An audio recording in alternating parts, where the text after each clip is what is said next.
세상 모든 일에는 가만히 보면은 다 순서가 있습니다.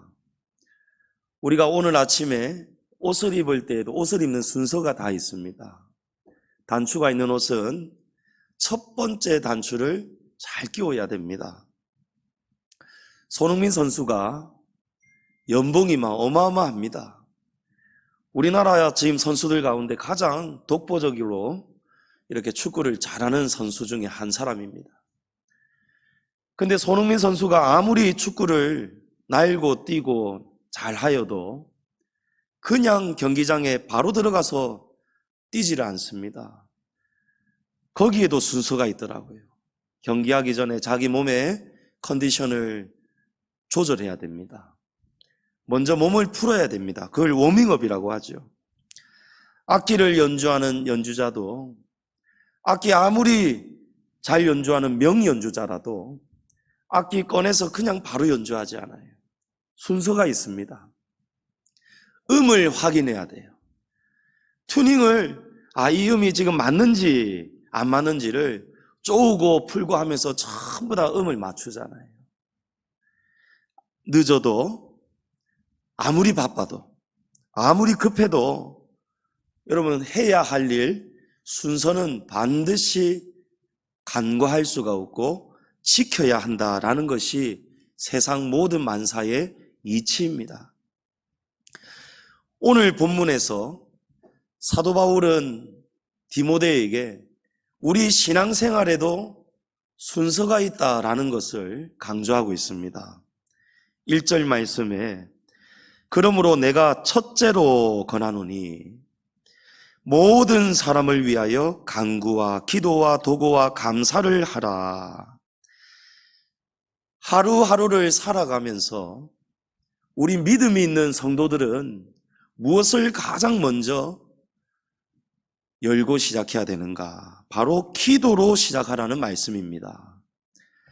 예수님도 세상에 계시는 동안에는 하루를 기도로 시작하셨어요.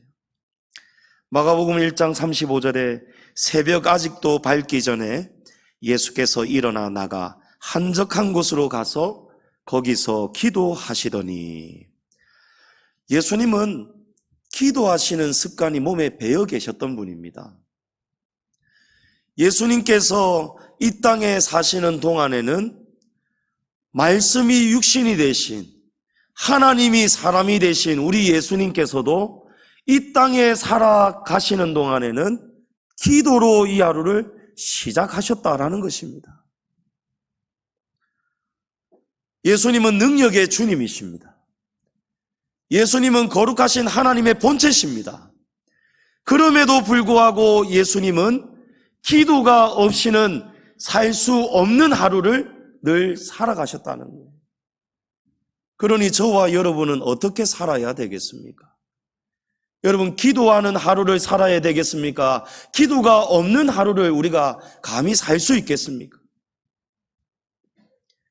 첫 단추가 중요한 것처럼 악기를 아무리 연주를 잘해도 확인하고 준비해야 되는 것처럼 우리 성도의 하루는 기도로 시작함이 마땅합니다.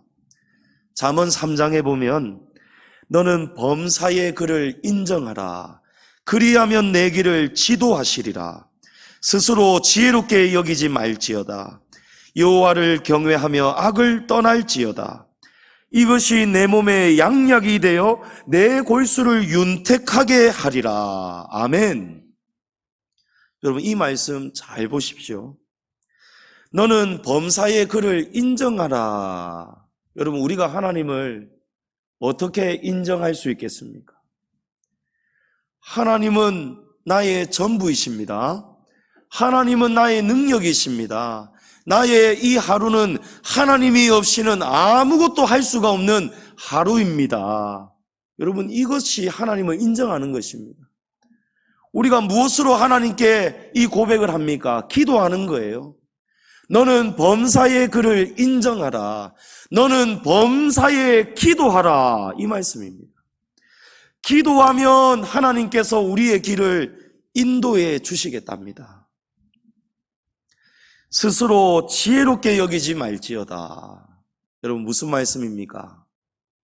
스스로 지혜롭다는 것. 기도하지 않아도 하나님 도움 없어도 나는 내 힘으로 살아갈 수 있다. 나는 지혜롭다. 나는 할 수 있다. 여러분 이것이 바로 이 말씀이에요. 기도하지 않는 삶을 살아서는 안 된다라는 것입니다. 그러면서 여호와를 경외하며 악을 떠날지어다. 여호와를 경외하는 것은 무엇이고 악을 떠나는 것은 무엇입니까? 여러분 여호와를 경외하는 것은 기도하는 삶을 살아가는 성도입니다. 악에서 떠나라는 것은요, 기도하지 않는 삶에서 기도하는 삶으로 살아가라는 거예요. 이렇게 살면 이것이 내 몸의 양약이 된답니다. 여러분 이것이 무엇입니까? 하나님을 범사에 인정하고 기도하는 삶이 우리의 몸의 양약이 되어 골수로 윤택하게 한답니다. 할렐루야! 하나님과 상관이 없는 하루는 한순간도 살지 말아라. 여러분 이 말씀입니다. 시편 기자는 하나님을 가까이 함이 복이다라고 고백합니다. 우리 한번 생각해 보십시오. 우리가 가장 가깝고 친한 사람과 친하지 않는 사람, 싫어하는 사람, 여러분 기준이 어디에 있습니까? 대화에 있는 거예요. 만남에 있는 거예요. 친하면 자주 대화합니다. 대화가 짧습니까? 깁니까? 친하면 친할수록 시간 가는 줄 모르고 대화합니다. 자주 만나게 되죠. 잠시 만나지 않습니다. 오래 만납니다. 이것이 친한 사람이, 이것이 가까운 사람이. 그러나 친하지 않으면 같은 공간에 있어도 입을 딱 다물어 버립니다. 눈도 마주치지 않습니다. 어쩔 수 없이 대화해도 말이 짧아집니다. 대화가 길어지지가 않습니다. 여러분 기도가 바로 그런 것입니다. 기도는 하나님과 우리의 교통이요 교제요 대화입니다. 하나님을 가까이 하라. 하나님을 가까이 하라. 예수님의 형제 야고보가 야고보서에 이런 말씀을 했습니다. 하나님을 가까이 하라. 그리하면 너희를 가까이 하시리라. 여러분 하나님을 가까이 해야 됩니다. 우리가 세상에 의지하고 싶은 사람, 높은 사람, 여러분 누가 있겠습니까? 큰일이 생겼을 때, 가족 가운데 누가 다쳤을 때, 의사, 병원장, 여러분 서울에 있는 병원은 백 없으면 부산 사람 가면 몇 달을 기다려야 되잖아요. 수술을 반년 이상도 기다려야 되잖아요. 그런데 병원장하고 가까워 보십시오. 병원에 있는 높은 사람하고 가까워 보십시오. 여러분 다 길이 있더라고요. 예. 이것이 세상에서는 옳지 못한 일이지만 그러나 사람은요 참 희한하게 그럴 수밖에 없더라고요. 팔이 굽더란 말입니다. 제 바로 밑에 동서가 여러분 아시다시피 국제선 파일럿입니다. 기장입니다. 우리 가족들 태우고 해외 여행을 갔어요. 자기 가족들 거의 공짜더라고요.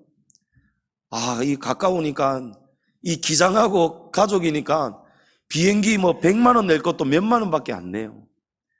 자, 갈 때 그냥 공짜로 가다시피 갑니다. 그런데 돌아오는 비행기에 좌석이 조금 부족한 거예요. 이 티켓을 미리 예매해서 가는 것이 아니더라고요, 가족은. 자리가 여유가 있을 때 가족들 오라고 해가지고 그냥 태우고 갑니다. 그런데 돌아오는 비행이 갔던 사람들 중에 먼저 갔던 사람들이 더 추가가 돼가지고 비행기를 타는 그런 경우가 있잖아요. 그래서 자기 가족들이 탈 자리가 없어요. 회사에 전화해가지고 이번에 다시 돌아오는 비행기 몇 좌석이 더 큰 비행기 끌고 스케줄 조정해서 오라는 거예요. 그래가지고 자기 가족들 또 태우고 가는 거예요. 여러분 힘이 있는 사람하고 가까우면요, 능력자하고 가까우면요, 삶이 얼마나 형통해지는지 모릅니다. 여러분, 우리의 삶에서 모든 것을 다 주관하시는 분은 병원장도 아니고 대통령도 아니고 이 세상에 그 누구도 아니고 우리 하나님 아버지십니다. 그 하나님을 가까이 함이 그래서 복이 된다는 거예요. 여러분, 하나님과 우리가 어떻게 가까이 할 수 있겠습니까? 하나님과 우리가 어떻게 해야 친할 수 있겠습니까? 하나님을 자주 만나는 거예요. 하나님과 자주 대화하는 것입니다. 범사에 시시콜콜한 작은 것 하나라도 묻고 여쭙고 하나님의 지도를 구하는 거예요. 하나님의 도움을 구하는 거예요. 시편 91편에 하나님이 이르시되 그가 나를 사랑한즉 내가 그를 건지리라. 아멘. 그가 내 이름을 안즉 내가 그를 높이리라. 아멘. 하나님의 이름을 부를 때에 우리가 하나님의 이름을 알고 하나님이 어떤 분인지를 알고 하나님을 가까이 하고 하나님을 자주 찾을 때에 하나님이 우리를 건져주신다는.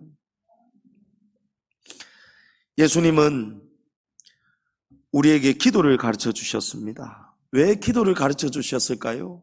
기도가 복이기 때문입니다. 우리가 이 기도를 삶의 우선순위로 하되 성경이 가르쳐 주시는 기도를 알고 기도해야 됩니다. 오늘 본문 1절에 기도의 종류가 나옵니다. 모든 사람을 위하여 간구와 기도와 도구와 감사를 하되. 자, 여기서 우리가 평소 때 잘 사용하지 않는 그런 단어가 간구가 있고 도구가 있습니다. 여러분, 간구는 우리의 삶의 가정에 일신상에 문제가 있을 때에 누군가로부터 도움이 필요할 때에 그때에 하나님께 도움을 구하면서 간절하게 구하는 기도가 바로 간구입니다.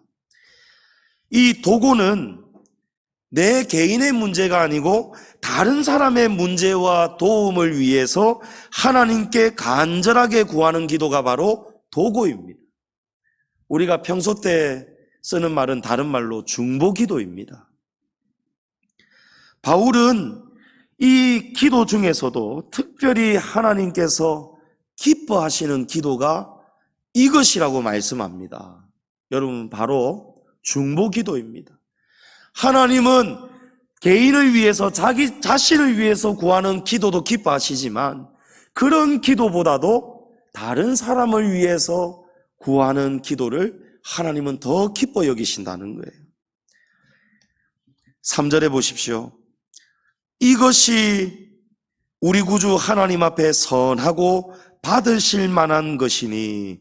여기서 이것은요, 바로 앞에 2절 말씀을 보면 대통령, 왕, 위정자들, 다른 사람을 위해서 드리는 기도입니다. 다른 사람을 위해서 드리는 기도, 이것이 바로 우리 구주 하나님 앞에서 선하고 받으실 만한 기도라는 것입니다. 나를 위한 기도도 중요하지만 하나님은 우리가 사랑하는 형제 자매들을 위해서, 우리 사랑하는 교우들을 위해서, 우리 가족들을 위해서, 다른 사람을 위해서 기도하는 기도를 하나님은 선하다, 기쁘게 여기신다는 거예요. 자, 달리 한번 말해 보겠습니다. 자, 그렇다면 나 자신을 위해서만 기도하는 것, 형제 자매를 위해서는, 다른 사람을 위해서는 잘 기도하지 않는 것은 우리가 악하다고 표현하기는 참 듣기가 그렇지만 좋게 표현하자면 우리가 자기만을 위해서 기도하는 삶은 하나님이 보시기에 선하지가 못하다는 거예요. 사무엘상 12장에 보면 사무엘 선지자가 은퇴를 하면서 모든 백성들 앞에서 나는 은퇴를 하지만 그러나 나는 변함없이 여러분들을 위해서 기도하겠습니다, 이렇게 말을 합니다. 사무엘상 12장 23절에 나는 너희를 위하여 기도하기를 쉬는 죄를 여호와 앞에 결단코 범하지 아니하고 선하고 의로운 길을 너희에게 가르칠 것인즉. 여러분, 여기에서도 같은 의미를 우리가 깨달을 수가 있습니다. 여러분, 다른 사람을 위해서 중보 기도하지 않는 것은 여호와 하나님 앞에서 죄가 된다는 거예요. 그래서 나는 변함없이 당신들을 위해서 기도할 것입니다. 그래서 선하고 의로운 길로 여러분 앞에 내가 가르치고 나아갈 것입니다. 이렇게 사무엘 선지자가 말씀합니다. 오늘 말씀에서 바울은 이 중보 기도는 다른 사람을 위해서 기도하는 다른 사람을 위한 유익이지만 궁극적으로는요, 다른 사람을 위해서 드리는 기도가 결국은 자기에게 유익이 되는 기도라는 것을 우리에게 깨닫게 합니다. 우리가 다른 사람의 유익뿐만이 아니고 우리 자신의 유익을 위해서 중보 기도해야 되는 세 가지의 기도 제목이 있습니다. 먼저 첫째로 바울은 먼저 나라의 위정자들을 위해서 기도하라 권면합니다. 2절 말씀에 임금들과 높은 지위에 있는 모든 사람을 위하여 하라. 이는 우리가 모든 경건과 단정함으로 고요하고 평안한 생활을 하려 함이니라. 아멘. 여러분, 당시에 이 시대상을 보면요, 로마 제국의 지배 아래 있었습니다. 그래서 이 초대교회 성도들은요, 로마 황제 때문에 또 각 지방에 세워진 총독, 총리, 분봉왕들 때문에 그리고 여러 위정자들로부터 그리스도인이라는 이유로, 교회라는 이유로 온갖 모진 박해와 핍박을 받아야 했습니다. 여러분, 나중에 네로 황제 때에 가서는요, 이것이 점점 더 악랄해지고 고조가 되면서 예수님을 믿는다는 이유로, 황제 앞에 절하지 않는다는 이유로, 황제를 신으로 인정하지 않는다는 이유로 화형을 당해 죽는 성도들도 많았고, 원형 경기장 안에 밧줄로 꽁꽁 묶어가지고 이제 쇠문을 열 때에 굶주린 맹수들, 사자, 곰, 늑대, 이런 무서운 맹수들을 풀어가지고 맹수형을 당하게 하는 거예요. 산채로 목과 심장과 곳곳이 막 뜯겨 죽는 거예요. 여러분, 이것이 바로 이 시대의 상입니다. 그러니까 로마 황제, 분봉왕들, 위정자들, 이 사람들은 교회와 성도들과 철천지간 원수라는 거예요. 그런데 사도 바울은 그런 원수들을 위해서 기도하라는 거예요. 왜냐하면 그런 원수 같은 사람들이 변해야, 원수 같은 사람들이 변해야, 왕이 변하고 위정자들이 변해야 나라가 변화가 되는 거예요. 나라가 변해야 우리 믿음의 성도들이 평안한 삶 가운데 믿음 생활을 할 수가 있는 것입니다. 그래서 바울이 왕을 위해서, 위정자들을 위해서 중보 기도하라는 거예요. 여러분, 누구를 위해서 기도하라는 것입니까? 결국은 우리 성도 자신을 위해서, 우리 교회가 세워지고 복음이 증거가 되고 우리 성도들이, 형제자매가 주님 안에서 아름다운 교제와 믿음 생활을 평안하게 하려면 여러분, 나라가 변해야 되는 거예요. 우리가 북한에서 나고 자랐다고 생각해 보십시오. 여러분, 북한에는 자유가 없습니다. 민주주의가 없습니다. 신앙이 허락되지가 않습니다. 교회가 몇 개가 있기는 있지만 그거는 전부 다 그냥 말 그대로 모형에 불과한 거예요. 흉내에 불과한 거예요. 본질은요, 설교, 기도 전부 다 공산당원들에게 확인받아야 돼요. 예수님은 마태복음 5장 44절에 나는 너희에게 이르노니 너희 원수를 사랑하며 너희를 박해하는 자를 위하여 기도하라 라고 했습니다. 여러분, 우리가 우리의 마음과 맞지 않다고 해서 대통령이나 위정자들을 우리가 함부로 욕하면 안 됩니다. 로마서에 보면은 하나님께서 각 권세 있는 자들을 세우신 분은 하나님이시라고 분명하게 말씀하고 있습니다. 예. 위에 있는 권세들에게 복종하라고 했어요. 주 안에서 복종해야 됩니다. 성도님 여러분, 요즘처럼 나라와 사회가 모두 어려운 시기 때에 우리는 더욱 대통령을 위해서, 국회의원들을 위해서, 각 위정자들을 위해서 기도하시기를 축복합니다. 때로 우리의 마음과 뜻과 우리의 방향과 가치관이 다르다 할지라도 여러분, 다르면 다를수록 어떻게 해야 되겠습니까? 더 기도해야 되는 거예요. 대통령의 마음을 변화시켜 주시옵소서. 국회의원들의 마음을 변화시켜 주시옵소서. 하나님, 이런 악한 문화와 사회의 법을 주장하는 저들의 마음을 변화시켜 주시옵소서. 여러분, 기도하셔야 되는 거예요. 우리나라는 하나님이 특별히 사랑하시고 지켜주시는 나라가 분명합니다. 우리 이 땅에 복음이 들어오고 난 다음에 참 어려운 일들이 많았습니다. 일제강제 점령기도 있었고 6.25 동란도 있었고 민주화 운동 엄청난 희생도 있었고 또 2007년도에는 97년도죠. 예, 1997년도에는 IMF 국제금융 위기도 있었습니다. 그런데 그 위기 때마다 수많은 고비마다 하나님이 우리나라를 지켜주셨어요. 여러분, 세계에 우리나라와 같은 나라가 없다라고 합니다.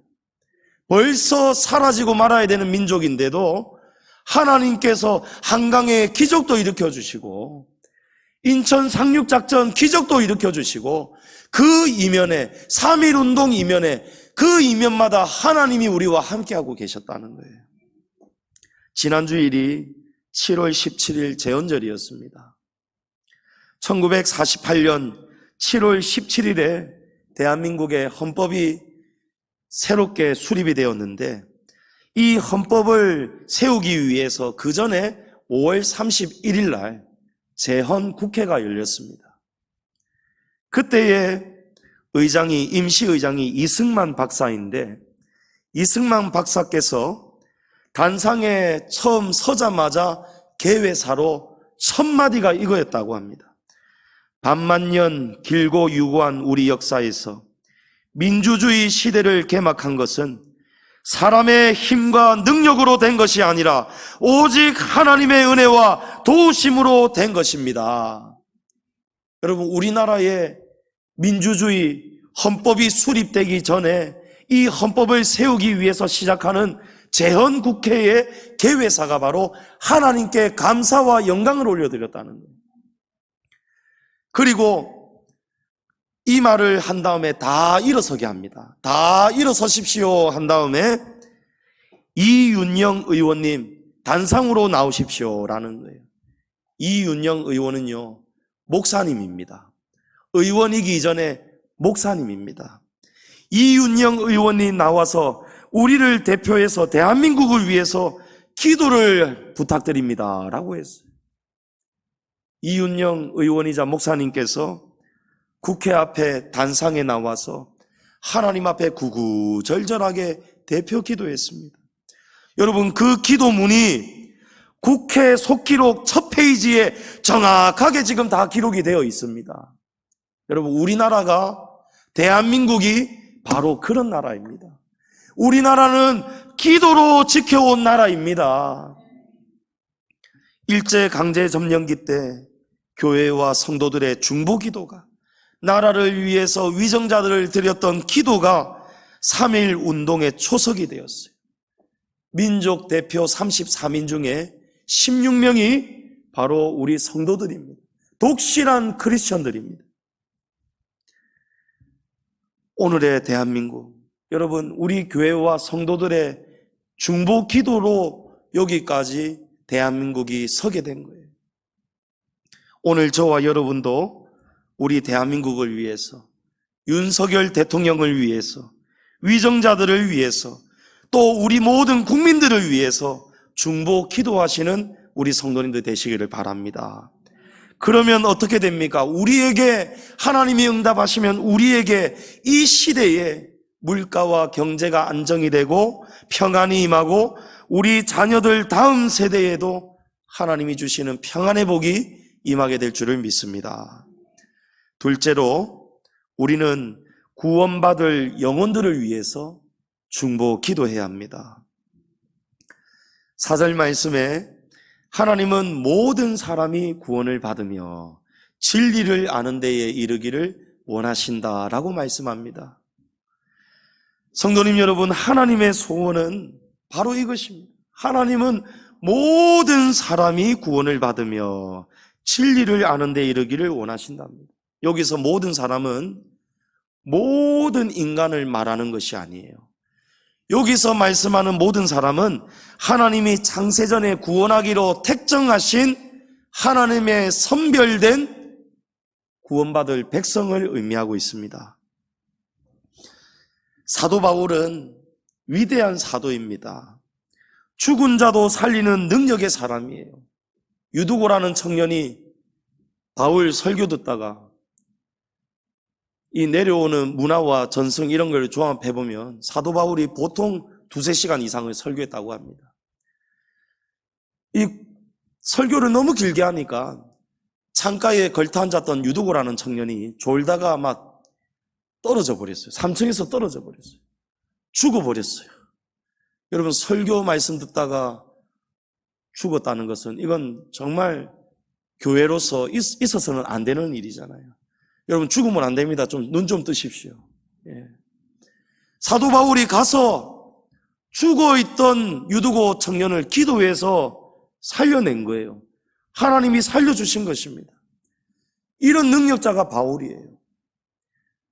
어떤 경우에는 바울의 손수건이나 앞치마를 가져다가 귀신 들린 자나 병든 자에게 가져다가 얹으면은 병이 낫는 거예요.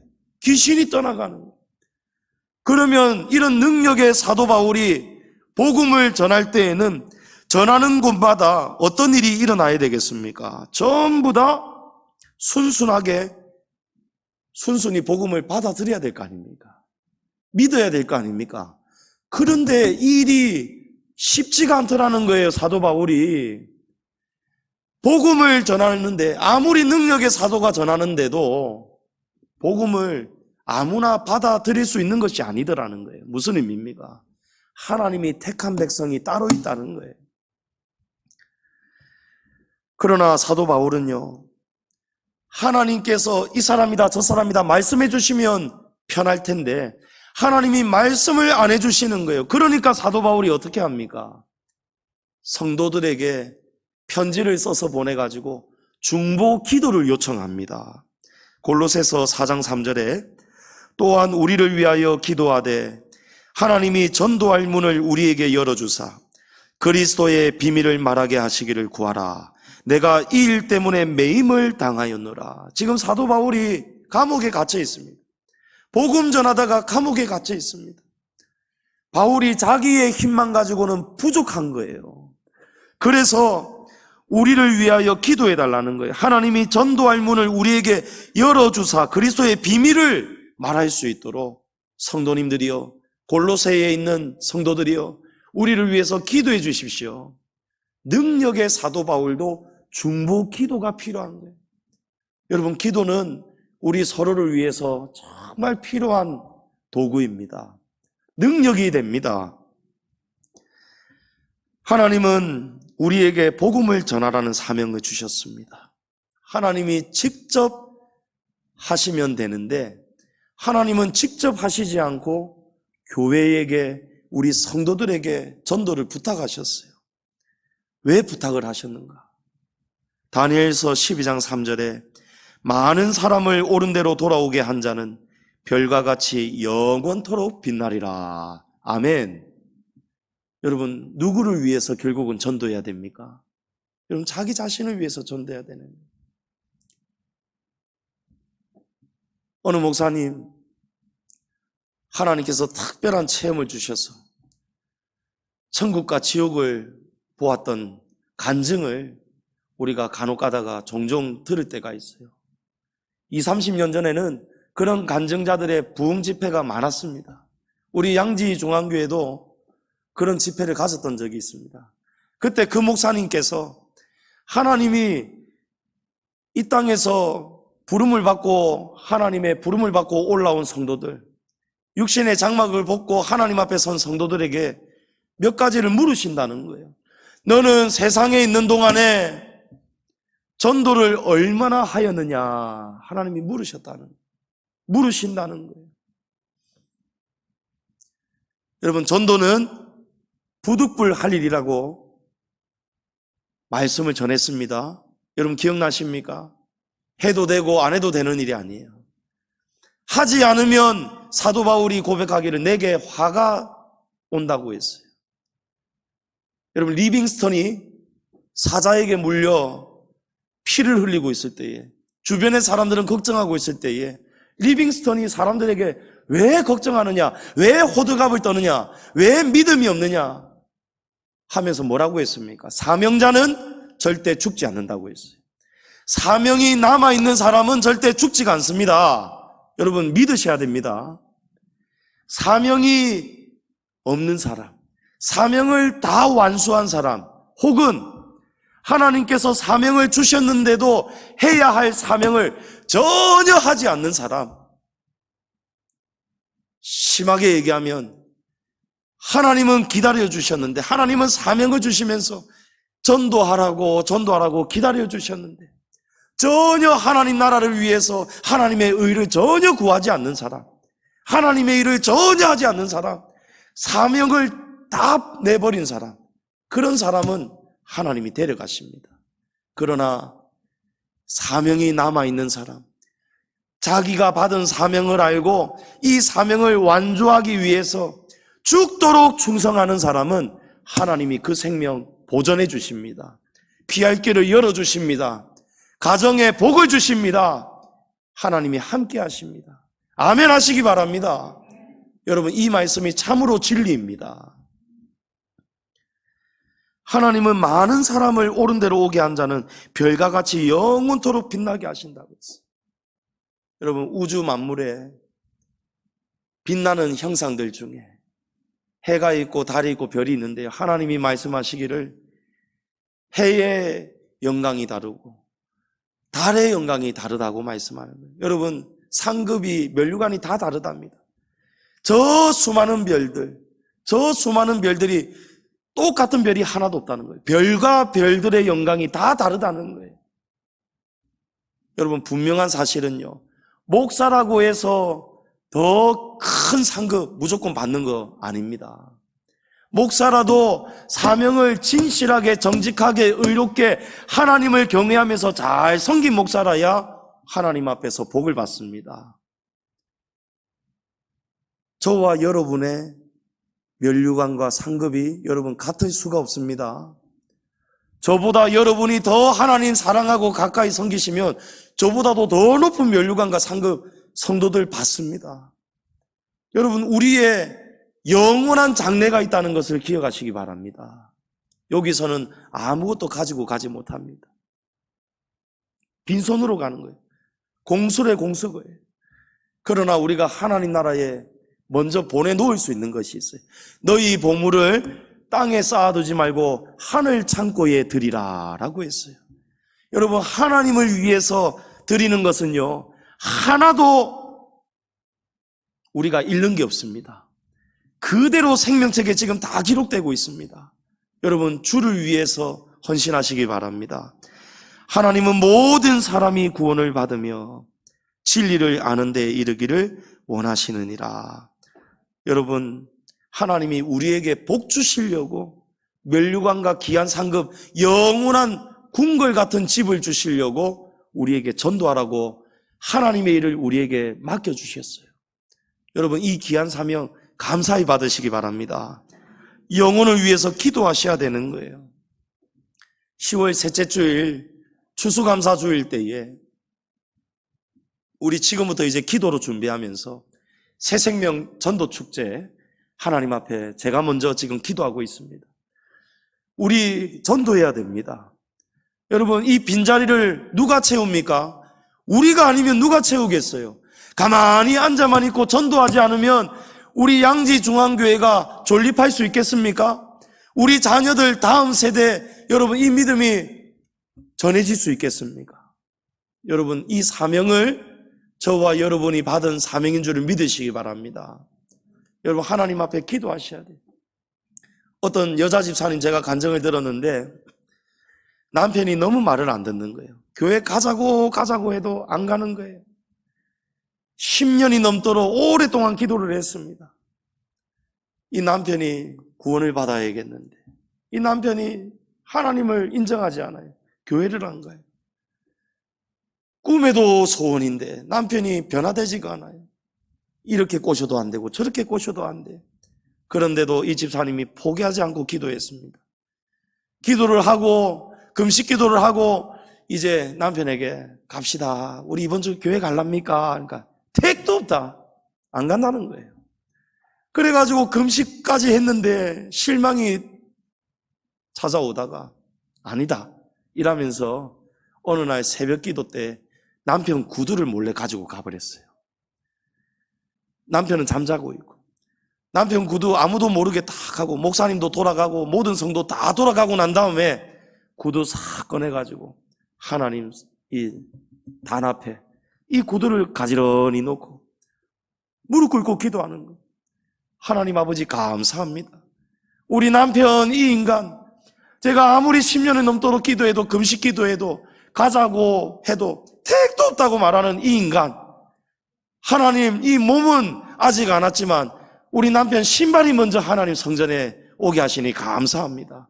신발이 먼저 왔으니 이제 이 신 신고 우리 남편 몸뚱아리도 곧 오게 될 줄을 믿습니다. 기도를 이렇게 했답니다. 그러면서 자기가 생각하고도 막 웃겨 죽겠는 거예요. 이 남편 이 신발을 보니까 웃겨 죽겠는 거예요. 여러분 그때 하나님도 웃으셨어요. 여러분 하나님 이런 말씀 자주 하시잖아요. 가라 내 믿음대로 될지어다. 여러분 바로 그 다음 주에 남편이 오늘 그래 죽은 사람 소원도 들어준다는데 죽어가는 사람 소원도 들어준다는데 산 사람 소원 내가 들어줘야 안 되겠나? 한번 가보자 이러면서 그 다음 주에 교회로 왔다는 거예요. 여러분 진짜 일어난 일이에요. 여러분 이런 믿음을 가지고 여러분 요만큼 조금 하다가 말면 안 돼요. 가다가 중지고 하면 아니가만 못하다고 했어요. 여러분 믿지 않는 가족들, 자녀들, 남편, 아내, 부모님 포기하지 마시고 기도하시기 바랍니다. 사랑하는 우리의 지인들, 일가 친척들 위해서 여러분 기도하시기 바랍니다. 하나님이 감동하시는 그 믿음을 보이시기 바랍니다. 영혼을 위해서 기도하면 우리에게 유익이 된다. 여러분 이것이 두 번째 중보 기도였습니다. 이제 마지막으로 우리 서로를 위해서 기도해야 돼요. 믿음의 형제자매인 우리 서로를 위해서 기도해야 돼요. 8절 말씀에 그러므로 각 처에서 남자들이 분노와 다툼이 없이 거룩한 손을 들어 기도하기를 원하노라. 여기 남자들이란 남자들만 기도하라 이런 말씀이 아니에요. 각 가정을 대표하는 남자로서의 표현입니다. 우리 성도들은 주일에만 교제하고 헤어지면 안 됩니다. 주중에서 우리의 몸은 떨어져 있지만 우리의 몸은 각 처에 있지만 각 처에서 거룩한 손을 들어 기도하라는 거예요. 주중에도 아이고 우리 목사님 잘 계실까? 말씀 준비하실 텐데 하나님 우리 목사님 건강 지켜주시고 말씀의 능력을 덧입혀 주셔서 이번 주중 말씀 사역도 또 돌아오는 주일 말씀 사역도 잘 감당할 수 있도록 하나님 도와주옵소서라고 기도하면 여러분 누구에게 유익이 됩니까? 여러분 자신에게 유익이 돌아오는 거예요. 여러분 목사는요 혼자 절대 목회할 수 없습니다. 목사는 성도들의 기도와 사랑으로 그럴 때에 성도들의 기도가 상달될 때에 하나님이 부어주시는 능력으로 목사는 목회합니다.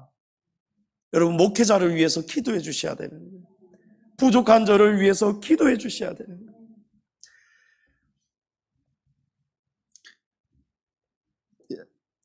우리 성도는 주일만 보고 헤어지면 안 되고 주중에도 목회자를 위해서 기도하고 우리 장로님 권사님을 위해서 기도. 여러분 서로를 위해서 기도하셔야 돼요. 야고보서 5장 16절에 그러므로 너희 죄를 서로 고백하며 병이 낫기를 위하여 서로 기도하라. 의인의 간구는 역사하는 힘이 큼이니라 라고 했습니다. 여러분, 우리가 서로의 병을 알리고 병 낫기를 서로 기도하면 의인의 간구는 역사하는 힘이 크다는 거예요. 여러분, 요즘 우리 사랑방들 너무 잘하고 계시더라고요. 우리 훈장님들께서 그대로 순종을 잘하셔서 중보기도 그렇게 뜨겁게 하고 마치신다면서요. 또 어떤 방은 보니까 훈장님이 중보기도 제목 딱 이렇게 종이에 프린트 해가지고 다 나눠주시고, 여러분 너무 잘하고 계십니다. 중보기도의 능력이 사랑방 안에서 충만하게 나타날 줄을 믿습니다. 여러분, 의인의 간구는 병을 낫게 하고 문제를 해결하고 이런 역사하는 힘이 크다는 거예요. 지난 주일 늦은 밤에 우리 홍미애 집사님이 전화가 오셨어요. 전화를 받았는데 어머니 박정숙 집사님이 목사님 지금 앉았다가 일어난다든지 몸을 움직일 때에 막 현기증이 나고 어지럽고 막 머리가 아프고 지금 예사롭지가 않다는 거예요. 그래서 어머니께서 목사님 기도 받고 싶어 하셔서 전화드렸습니다. 여러분, 아플 때에 목사를 찾으면서 기도해 달라고 전화가 오셨어요. 그래서 제가 마음이 딱 걱정이 되는 거예요. 처음에 딱 그 소식 들을 때에 이거 혹시 내 쪽에 사람이 앉아있다가 갑자기 일어날 때 이게 압이 딱 여기 몰려버릴 때에 심한 경우에 이 미세한 혈관이 막혀 있거나 무슨 조짐이 있을 때에 그런 현상이 일어날 수 있거든요. 걱정이 되는 거예요. 그래서 제가 가족들 다 지금 함께 듣고 계시다길래 제가 기도하겠습니다 하고 제가 기도했어요. 여러분, 제 몸은 멀리 떨어져 있었습니다. 우리 서로 어디에 있는지 알 수가 없어요. 멀리 있습니다. 그러나 기도했습니다. 믿음으로 기도했습니다. 지난주에 설교가 평안에 관한 말씀이었잖아요. 예. 살든지 죽든지 주님 뜻대로 되는 거예요. 그걸 우리가 알고 사면 내 목숨 내 거라고 하면 불안하지만 내 목숨 주님의 것입니다라고 알면은 불안하지 않아요. 평안합니다. 기도하고 났더니요, 제 마음에 평안이 많은 거예요. 제가 이런 말을 하면 안 되는데 제 입에서 이 말이 튀어나와 버려요. 홍미애 집사님, 걱정하지 마십시오. 희한하게 제 마음이 평안합니다. 그러니까 홍미애 집사님이 목사님 저도 지금 마음이 평안합니다 하는 거예요. 할렐루야. 그러고 전화 끊었는데요, 잠시 뒤 목사님, 어머니 지금 나아지지가 않으셔서 응급실 지금 119에 지금 실려가셨습니다 하는 거예요. 또 기도했습니다. 검사를 받고 계시다고 했어요. 집사님, 늦어도 좋습니다. 12시 넘어도 좋습니다. 제가 기도하고 있을 테니까 어떻게 되는지 꼭 알려주십시오. 12시 넘어서 전화가 오셨어요. MRI하고 이런 거 검사를 했는데 우려했던 모든 문제가 하나도 발견이 안 됐답니다. 할렐루야. 의사가 걱정하면서 혹시 뇌출혈이나 뭐나 심장이나 다 검사를 했는데 괜찮다는 거예요. 그 다음날 아침 퇴원하셨어요. 집사님, 지금까지 괜찮으십니까? 할렐루야. 여러분, 이렇게 우리가 몸이 떨어져도요, 믿음으로 찾고 믿음으로 중보기도를 요청하고 또 요청받은 사람이 믿음으로 그 사람의 문제와 그 일을 위해서 하나님 앞에 기도할 때에 하나님은 이것이 하나님 앞에서 선하다고 말씀하시는 거예요. 하나님이 기뻐하신다는 거예요. 여러분, 그래서 중보기도는 능력입니다. 중보기도에 능력이 있다는 거예요. 마태복음 8장의 백부장 하인도 마찬가지잖아요. 백부장이 예수님을 찾아와서 중풍병에 걸린 제 하인을 고쳐주십시오. 중보기도했습니다.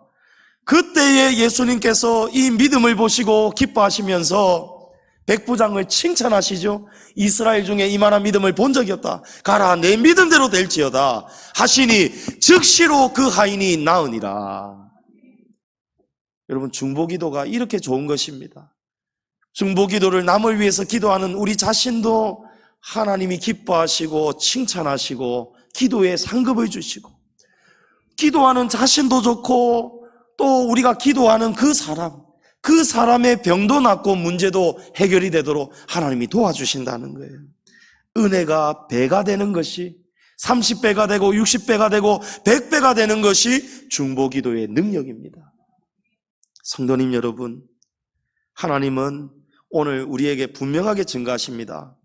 양지중앙교회 성도들아, 나는 우리 양지중앙교회 성도들이 교회를 위해서, 주의 종을 위해서, 나라를 위해서, 또 구원받을 영혼을 위해서, 또 서로 형제 자매를 위해서 기도하는 기도를 내가 얼마나 선하게 여기고 기뻐하는지 모른다. 주님이 분명하게 증거하십니다.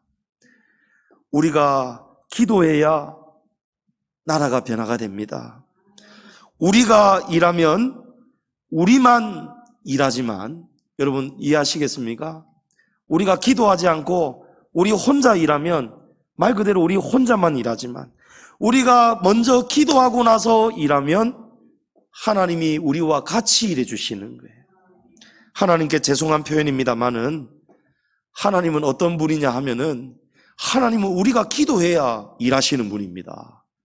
하나님은 우리가 기도해야 움직이시는 분입니다. 하나님이 그렇게 기도의 장치를 만들어 놓으셨어요.